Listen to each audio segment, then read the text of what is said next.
Hello everybody, welcome, good afternoon. My name is Paul Gudvin and I'm here this weekend representing Ellesmere College.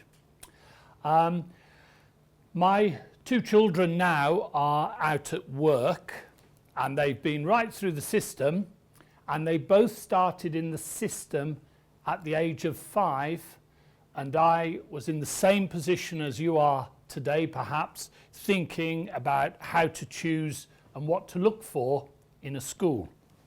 A little while back, I made a short film which actually showed my two children in the process of going through their school life. It's only 2 minutes long, but I thought you might like to watch it.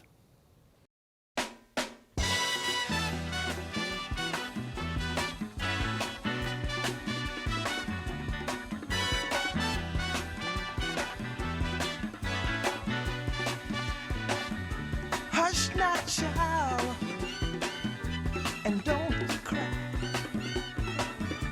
Your folks might understand you by and by. Just move on up toward your destination, though you may find from time to time complications.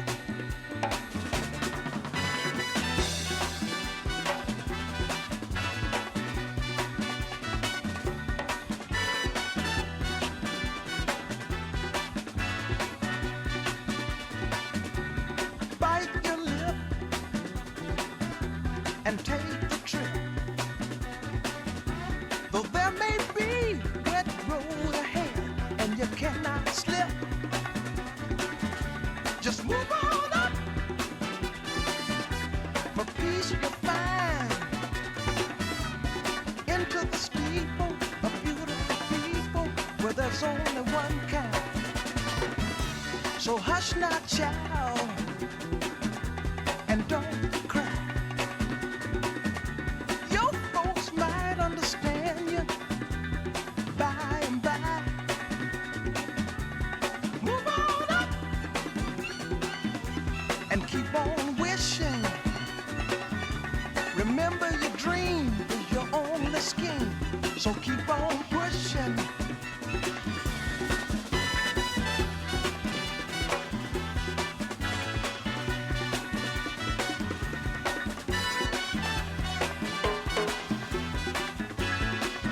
So choosing the school is a very difficult thing.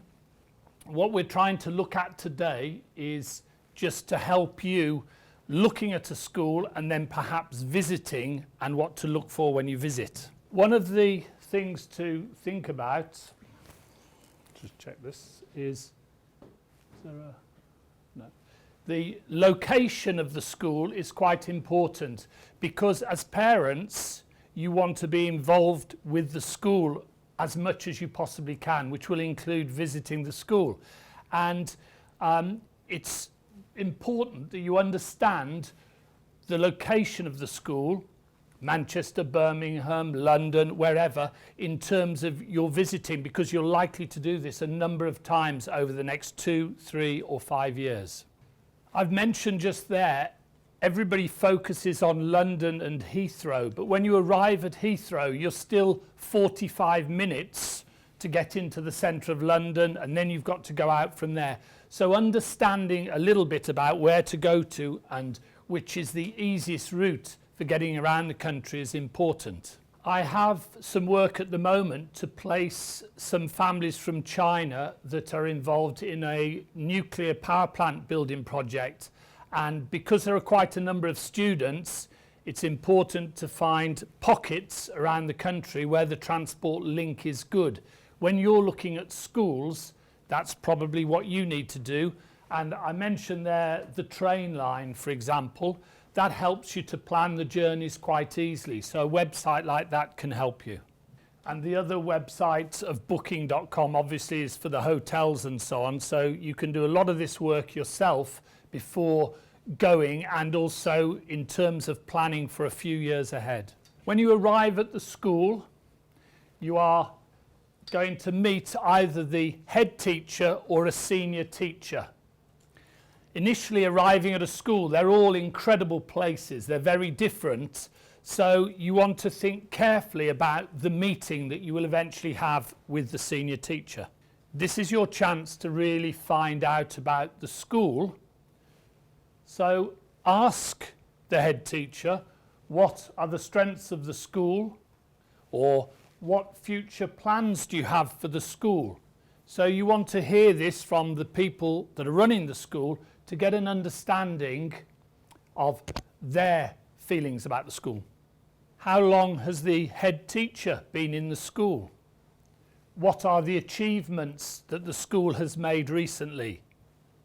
This is your chance to actually find out what the head of the organisation feels and thinks. You're handing over your child for somebody else to look after them. You want to understand exactly what the systems are, how the accommodation works, who will be in the accommodation in the evening, who will be there overnight, what is organised for the weekend, what is the programme at the weekend. If they're not doing some sport, is there some activity? Will they be taken out? Is there transport to get to the town? Is there something organised? These are questions, these are things that you need to ask and find out. I've mentioned their contact names and details.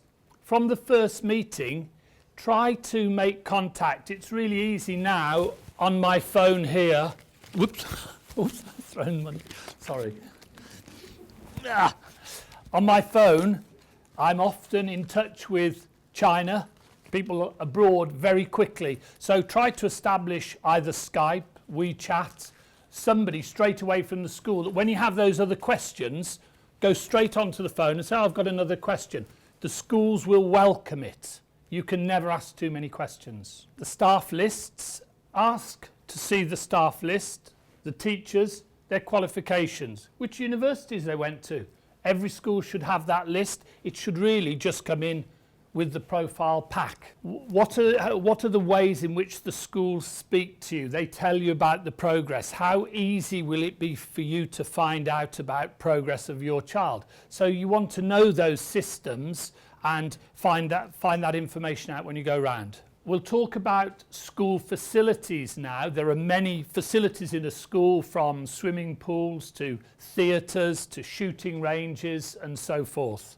The first one I am starting with, though, is EAL, English as an Additional Language. Because from my experience over almost 10 years of coming to the Ukraine and dealing with Ukrainian students, who I find very, very good, very studious, they work hard, all of them generally need help with English. I have a student I'm reporting back on today who is now having he was having 8 periods of English, and it was shared English with other students. It's being split. He's having 4 lessons shared English and 4 lessons on his own because he needs that extra input. Schools that do the language provision really well have specialist facilities for doing this. They will have rooms separated. They will have specialist staff with specialist qualification, and they will facilitate the lessons in English, which is really important. You must go and visit and see for yourself where those lessons will take place. The other side of facilities is, if I were to ask the question now for you and your children, what are the particular interests? If I mention dance, because we're in the Ukraine, I imagine some people here would say, yes, my son, daughter enjoys dance. For somebody else, it might be tennis, or it could be any number of things. Or you may not know at all what it is your children are going to do. My children ended up sport, a musical instrument, but they didn't do drama. They weren't very good at that, and they were quite good at languages. But you don't know until you place them in the situation. And one of the things that I might give you as an example, in most school brochures, you will see a picture of students in a play. However, some schools may do one play a year, and other schools will have a theatre, and they will be doing plays every week, and art and music all associated with that theatre. So be a very specialist organisation. So you need to look very carefully at what a school says it does and the standard to which it does the activity. It's important to look at the academic results of a school. The league tables don't tell the whole story, okay, because the standard of students in each of the schools can vary.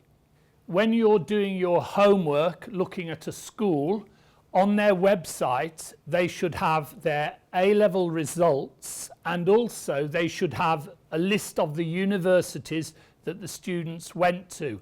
I also put on the nationalities of the students, so you're able to see which students from which country have got which A-levels and have gone to which university.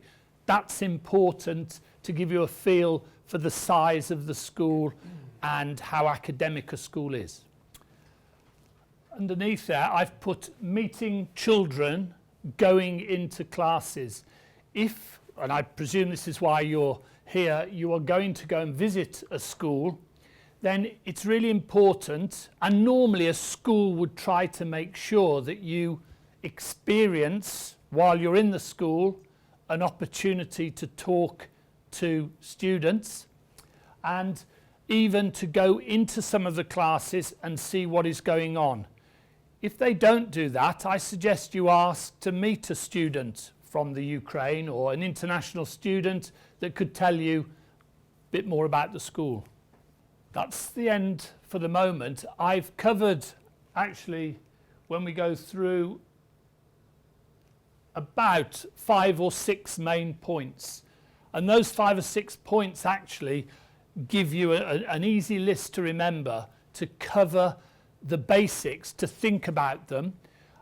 You can do a lot of homework yourselves before you go. That's one of the key things. Really go through the school, have a look at the website, the publications, and see the most up-to-date information about the school, and you will gradually get a feel for each school. I don't mind just clicking through again. As I do so, if you've got a question about something that I mentioned, now's the time, and we've got 10 minutes or so where we can just exchange some ideas. I do get involved in placing students in a number of schools, actually help some agents out. So I've got experience of a lot of schools. So if you want to just ask me the questions, fire away. I can admit to a couple of mistakes. My son, for some reason, wanted to do music at GCSE and drama, and obviously those are choice subjects. You have core subjects that you choose, English, maths, science and so on, and he wanted to choose drama and music, and I wasn't very keen because I was worried that they may not be good A-level subjects. It was a mistake because for A-level he did music technology, he hated geography and history, and he always blamed me for making him do it. Looking back on it, my advice is, when it comes to those choices, let your children do what they enjoy doing. That's the advantage of the UK system. You may say, what good would drama be later? But actually, learning lines, public speaking, drama's actually quite useful, even if it isn't maybe something that you'll use in an exam much later. These are all part of the things that we can use that are valuable. The other thing that you would do as well is to be aware from the start of the choices. So what we call core subjects, you have no choice, but then you have choices, and you're trying to give opportunity for students to find interests that they'll later do at A-level and then later do at university. So that's the end. Good luck. Go off and do your homework, and I hope it all works out for you. Thank you.